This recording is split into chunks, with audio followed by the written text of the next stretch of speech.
Bonjour et bienvenue dans cette nouvelle vidéo. J'aimerais bien manger sainement, mais ça coûte cher et je n'ai pas les moyens. Le budget est un sujet très délicat pour beaucoup de personnes. Est-ce que c'est vraiment cher de manger sainement?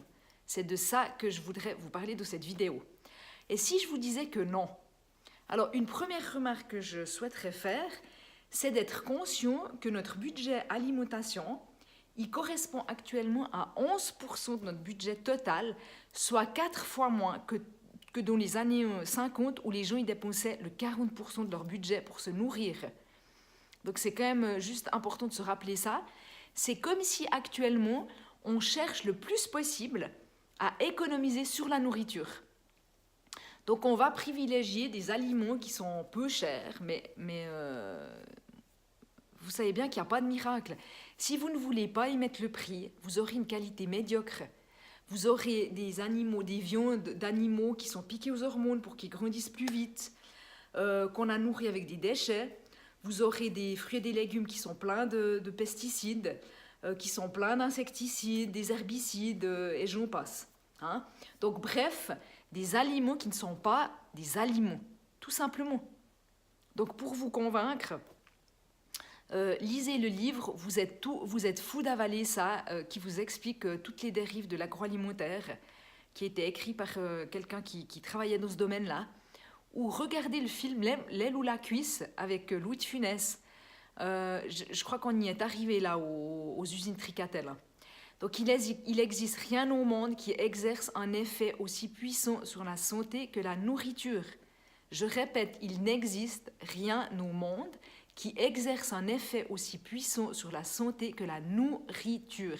Et si on part donc de ce principe, votre budget nourriture, la qualité des aliments que vous consommez va déterminer en grande partie votre bonne ou votre mauvaise santé. Et aussi l'énergie que vous aurez. Vous savez ce qui coûte cher, c'est pas une alimentation saine qui coûte cher. Ce qui coûte cher, c'est de tomber malade. La maladie, elle coûte très très cher. Si vous perdez votre santé, vous perdez tout. Tout le reste, il est secondaire. Car sans sa santé, on ne peut rien faire. En fait, vous pouvez pas faire grand-chose. Hein, pensez-y. Donc non, pour moi, une alimentation saine, elle ne coûte pas cher. Vous devez prioriser votre santé dans votre style de vie. Prioriser une alimentation saine, et ça rentre dans n'importe quel budget. Il vous suffit juste d'en prendre la décision et de le faire. Par exemple, une alternative au roast beef, par exemple, qui coûte cher. Un roast beef, ça coûte cher, ça serait de vous faire un ragoût que vous mijotez avec des petits légumes, ou de privilégier plutôt les volailles qui sont moins chères que la viande rouge. Hein, la viande rouge, on sait qu'elle doit être fortement limitée, voire carrément éliminée parce qu'elle est cancérigène. Manger des sardines à l'huile d'olive, c'est un excellent aliment et qui ne coûte rien du tout. Les œufs, sous toutes leurs formes, sont des excellentes protéines qui sont bon marché. Manger moins de viande et augmenter les protéines végétales. Tous ces aliments qui vous apportent les mêmes nutriments, mais qui ont un coût qui est bien moins élevé. Hein? Donc sachez que le 80% de votre alimentation, elle devrait être végétale et seulement 20% devrait être d'origine animale. Donc c'est l'inverse pour beaucoup, hein, ce que font beaucoup de gens, et puis, du coup ça coûte bien plus cher.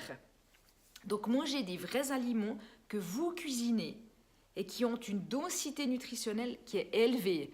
Ça va faire que vous allez manger moins et que votre appétit va se réguler. Un aliment qui est dense nutritionnellement, il vous donne plus de satiété. Hein, donc vous avez besoin de manger moins. Donc vraiment, essayez, vous verrez. J'en ai tous les jours la démonstration dans mes consultations. Donc il y a une grande différence entre ne pas pouvoir acheter une viande de très bonne qualité et vous acheter des mauvais aliments. Manger pas cher ne veut pas dire manger mal. Donc faire avec le budget que l'on a est possible sans se ruiner. Donc privilégier des aliments bruts qui sont naturels, de saison, qui coûtent beaucoup moins cher, des produits locaux que vous cuisinez vous-même. Donc manger des fruits, des légumes, des oléagineux, des huiles de première pression à froid, des viandes, des poissons, des céréales complètes, donc le quinoa, le riz complet, pâtes complètes, des légumineuses, les lentilles, les pois chiches, etc. Et les tubercules, donc les pommes de terre, les patates douces, etc. Et rien d'autre. Éliminer les plats tout prêts, les boissons autres que l'eau, les biscuits, barres chocolatées, etc. L'alcool, hein, qui coûte très cher. Et puis tous ces aliments qui servent à rien à part à enrichir les industriels. Il y a plein d'aliments inutiles que nous consommons chaque jour. Et pour vous en convaincre, pour savoir où vous en êtes, bah faites un carnet alimentaire. Remplissez un carnet alimentaire où vous inscrivez ce que vous mangez matin, midi et soir et entre les repas si c'est le cas. Et vous faites ça pendant 2 semaines et d'une manière très précise. Vous saurez alors quoi éliminer, ce qui vous coûte cher. Hein, vous verrez ce qui vous coûte cher. Et comment faire en fait pour vous nourrir plus sainement. Voilà. Donc si cette vidéo vous a inspiré, je vous invite à vous abonner à ma chaîne, à mettre un pouce bleu, hein, pour dire que vous avez apprécié. Merci et à bientôt.